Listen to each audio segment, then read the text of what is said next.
Okay, geometry, we are doing lesson 2. So unit 4, lesson 2, congruence and triangles. In order for two figures to be congruent, all sets, my draw isn't working, hold on a moment. Okay. All sets of corresponding angles and all sets of corresponding sides must be congruent.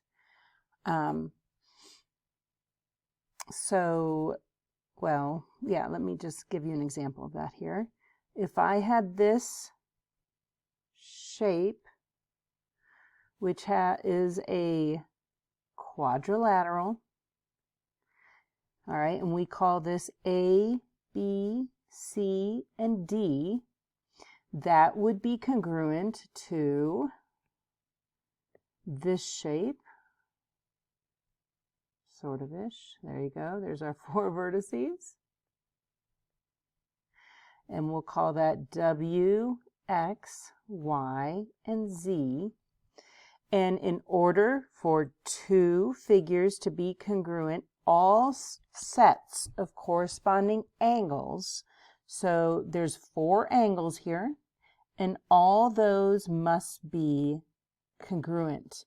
So a set would be like angle A goes with angle W. So I would say angle A has to be congruent to angle W. Another set of angles would be B has to go with X. So, wowza, hold on a minute. All right, so I would need to say angle B has to go with angle X. Another set would be here with C and Y. So I would say angle C has to be congruent with angle Y. And then the last set of angles would be this angle D, which is a big angle, and those would have to be equal. So angle D would have to be congruent with angle Z. So that is the sets of corresponding angles. And then in the same way, you have to have the sets of corresponding sides. So AB right here goes with WX, and those would have to be congruent. So AB segment is congruent with WX segment. BC goes with XY. So BC segment is congruent to XY segment. DC goes with ZY. So DC segment is congruent with ZY segment. And then finally AD and WZ. So AD segment is congruent with WZ segment.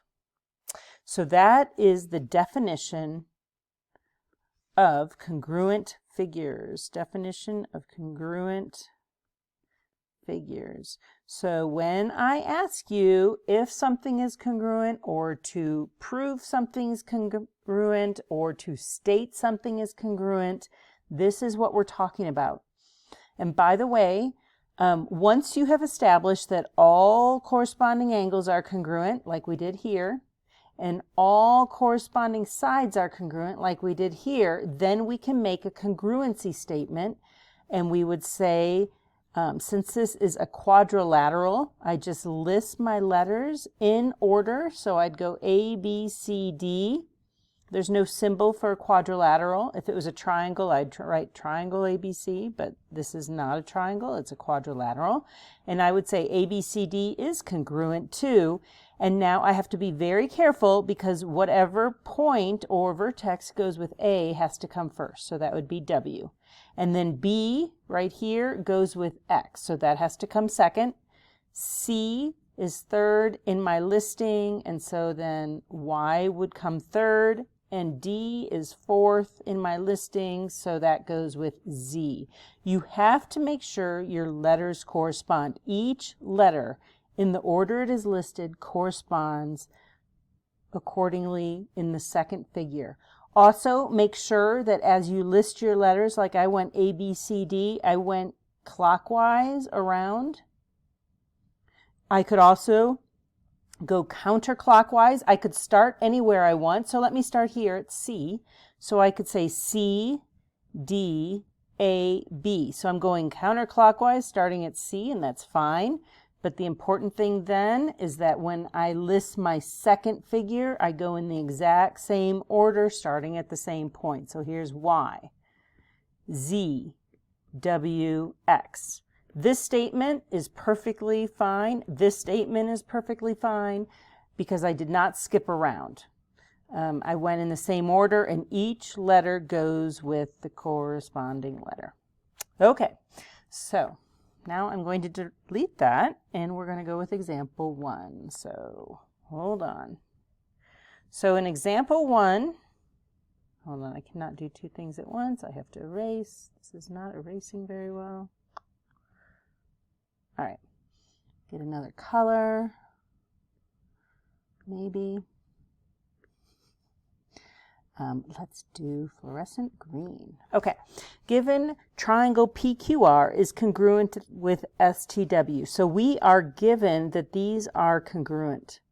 So if we are told that these are congruent, that's what that symbol means. We're told the triangles are congruent. That means that all sets of corresponding angles are equal and all sets of corresponding sides are equal. That's what it means when I'm told they're congruent.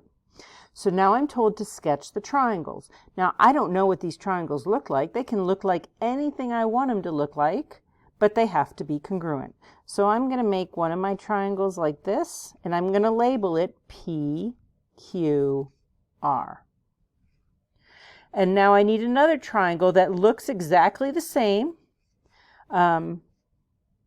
We could keep it easy, or we could make it a little trickier. So I'm going to go a little trickier and just flip it. These two triangles are congruent. Now the important thing is that I label them appropriately. So looking at my picture, R over here goes with W. So this has to be point W. P, which is this angle right here, has to go with this angle right here. So this has to be S, and then finally Q is up here, so that has to go with this angle, T. So make sure your corresponding parts line up in the order of your letters. All right, so sketch the triangle and identify all pairs of congruent parts. So since these triangles are congruent, that means all sets of angles are congruent and all sets of sides are congruent.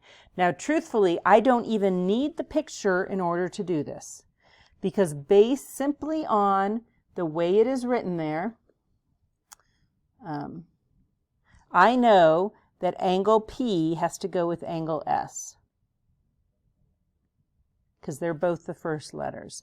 I know angle Q has to go with angle T, because they're both the second letters, and then the third letters have to go together. Angle R has to go with angle W. And then in the same way for the sides, I know that PQ segment has to go with the first two here, which is ST segment. Notice we're doing congruency. We use the lines on top. Make sure you do that. And in the same way, QR, which are the last two, segment QR, has to go with TW. And then finally, the outsides, P and R, has to go with the outsides here, S and W. And if you look at the picture that I drew, PQ goes with ST. PQ is right here, ST is right there, and those go together. They're equal. QR goes with TW. So QR is right here, TW is right there, and they go together. And then finally, PR and SW go together. So you can identify all pairs of congruent sides or congruent parts simply by the order of the letters. But since you were told to sketch it, you have to sketch it as well and make sure you label it accordingly. All right, moving on. Example 2. For each set of figures, show that they are congruent, which means you have to prove to me they are congruent. and then write a congruent statement. So this picture, the parts are already marked. And so in order to show that my triangles are congruent, I need to list all sets that are congruent, sets of angles and sets of sides. So let's start with G. Angle G is congruent to which angle does G go with? It has one slash, so therefore it goes with one slash here, which is angle J. Angle H has two slashes right there, so it goes with angle K over there, also with two slashes. And then angle I has three slashes, and so it goes with angle L. So that I'm halfway done. In order to show that my triangles are congruent, I have to list all my angles being congruent. But then I also have to list all my sides being congruent. So that's the next part. So let's do GH right here. And when I write those sides, I'm doing congruency, so I put a bar on top. And GH has one tick mark, so it goes with JK. Notice I wrote J first and G first because J and G go together. So be as consistent as you can in that. Next, we have HI with two tick marks. And HI goes with KI with a bar on top. And then finally, we have IG with three tick marks, and that goes with JI. So IG goes with IK. I did that wrong. IG goes with IJ, not K. Silly me. IJ. So there's the second part. I have to show that they are congruent. So in order to show that they are congruent, I need to use this definition up here, which says all sets of corresponding angles and all sets of corresponding sides are congruent. So the first part of this problem is to list that all corresponding angles and all corresponding sides are congruent. I know it's tedious, but you have to do it. Now the second part is then write a congruent statement. And the congruent statement is that I say that the triangles are congruent. So triangle, you can start anywhere you want. So I'm going to do GHI. The first triangle you write down, you can write in any order you want. The second triangle you write down, you have to be careful because G has to go with J. So J has to be first, just like G was first. H goes with K. So K has to be second because H was second. And then I goes with I. It's very strange that we have the same letter in both of those pictures. But anyhow, so there is a congruent statement right there. You could write another one. You could start with, instead of G, you could start with H. So I'd say HGI. That's my first triangle, HGI. So now my second triangle, I just have to be consistent. So H goes with K, G goes with J, and I goes with I again. So that one also works. There's other ones you could write. All right, moving on to B. I'm going to get rid of yellow. I don't really like it. Let's go with pink. Okay, so again, I need to show in this triangle that in this figure that these two triangles are congruent. So the first thing is I see that angle L is congruent to angle Q because they both have one marking. I see that angle M is congruent to angle P. They both have two marks. And then finally, right here, I have this angle congruent to this angle. They both have three marks, but I cannot call that angle N because there's four angles at N. So for this one, I'm going to have to use three letters. And so this angle right here is MNL. So I write angle MNL. Remember, the important thing is that that vertex N is in the middle, is congruent to, and now over here, I'm going to call this angle QNP. And there I have three congruent angles. The only tricky thing here is right here, you got to make sure you use 3 letters to name your angles. All right, next step, in order to show that they are congruent, I need to get my segments congruent. So again, I'll say ML has 1 tick mark, and that goes with PQ. MN has 2 tick marks, and that goes with PN. MN, PN. And then finally, LN has 3 tick marks, and that goes with QN.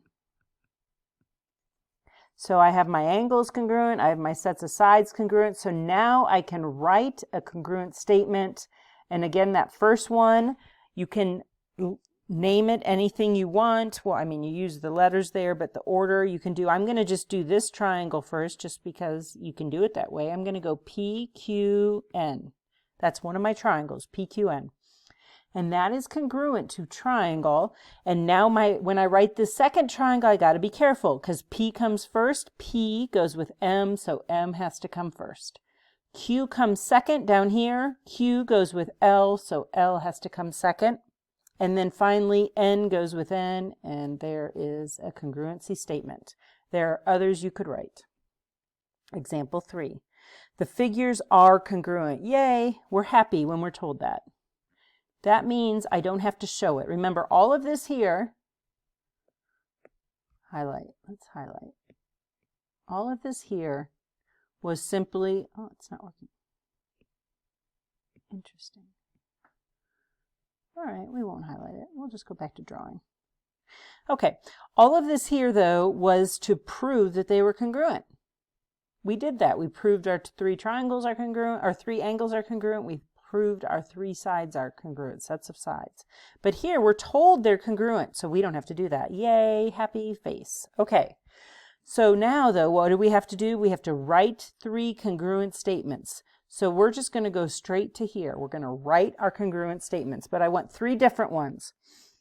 So let's start with the easiest, which is just doing ABC. Triangle ABC is congruent to. Now make sure you get your order right. In the second triangle, A goes with D, B goes with R, and C goes with S. So there's one congruent statement. Another one.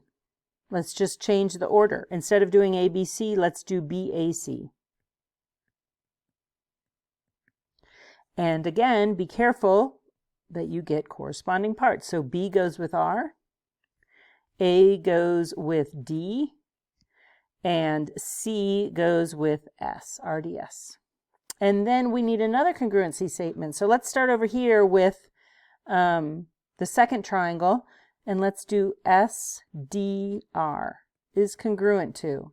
And now I have to make sure I get corresponding parts. So S goes with C, D goes with A, and then finally R goes with B. 3 different statements. They all mean the exact same thing. All of them are equally acceptable. Okay, moving on. Example 4. The polygons A, B, C, D, and E and S, T, U, V, W are congruent. List all congruent parts. So again, you are told they are congruent. The polygons are congruent. You do not need to list all sets of angles and all sets of sides. Oh, delete, blah, blah, blah. Yes, you do, because that's the directions. List all congruent parts.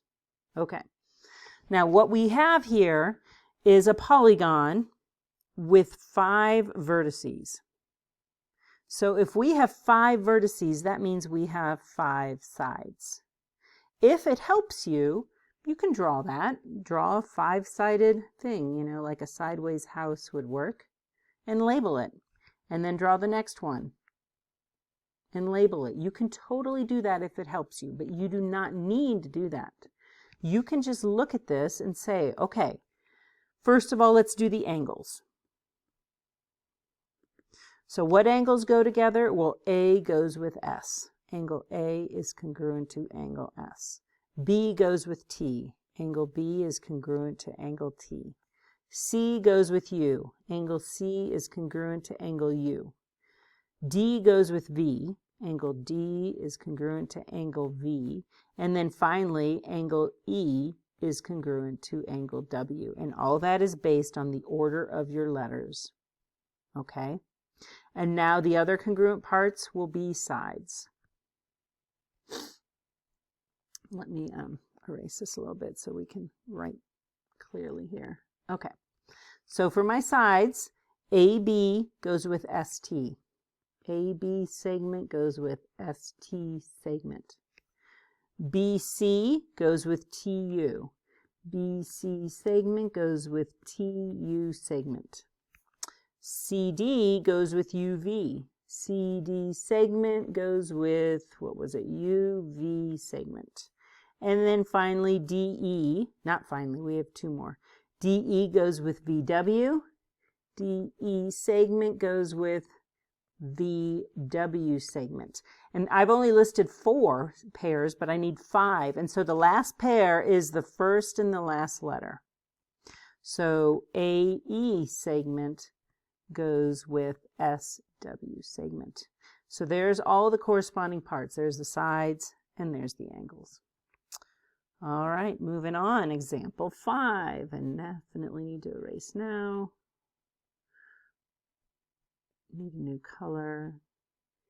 That's kind of pretty. Okay. Example 5, find the value of x and y. Okay. And this should be written there, so add this into the problem. I am going to tell you that A, B, C, D is congruent to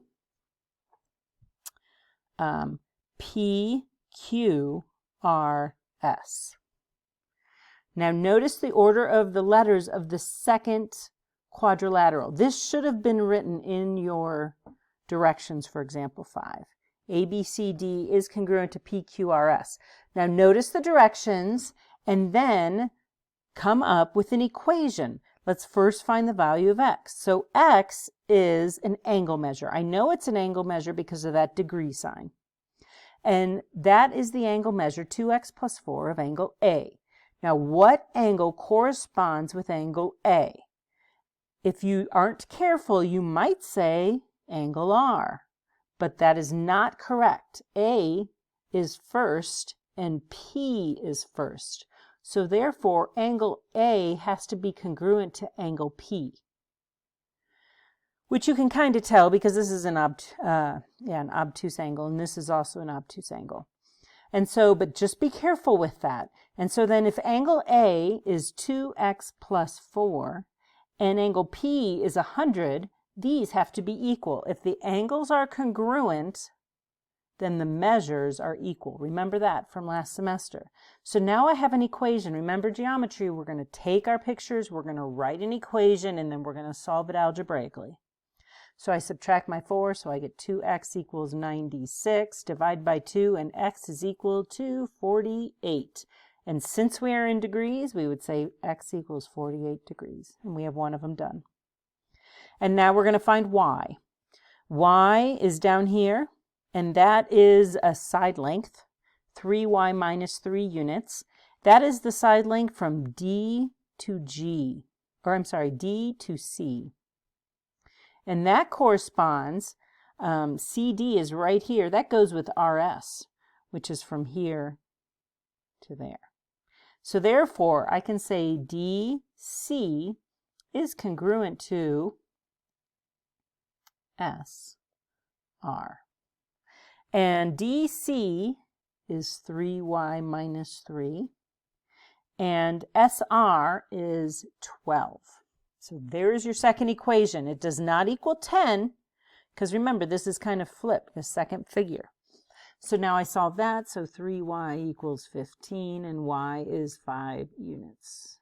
And there we go. We have solved the problem. You're going to have some of these on your homework, so be careful and make sure you solve them accurately. We're almost done, but we do want to remember the third angles theorem. Remember, the third angles theorem says that if 2 sets of angles in 2 triangles are congruent, then the third set of angles are congruent. A picture of that, if I have this triangle and this triangle. Let's say this angle equals that angle, and I don't know, let's say they're both 40 degrees. And let's say this angle over here, well, this isn't going to work mathematically. Let's say this angle is 50 degrees, which it doesn't look good at all, but we're just going to go with it, 50 degrees. All right, so this theorem says if two sets of angles in two triangles are congruent, so this is equal to this, and this one equals this, therefore this third angle has to be equal. That's what the theorem says. So therefore, if this angle, let's call it x, and this angle y, since 40 equals 40 and 50 equals 50, angle x has to be congruent to angle y. Third angles theorem. All right, and then finally, we want to define included. This is going to be really important in our next lesson, so let me just run through this real quick. Included is the word we use for a part that is between. So let's say I'm talking about this, A, B, C, D, E.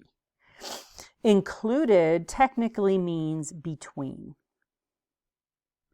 So if I say I have angle B and I have angle C, what is included between angle B and angle C? That would be segment BC. Angle B is right here, angle C is right here, and this segment is included. It's between them. If I say I have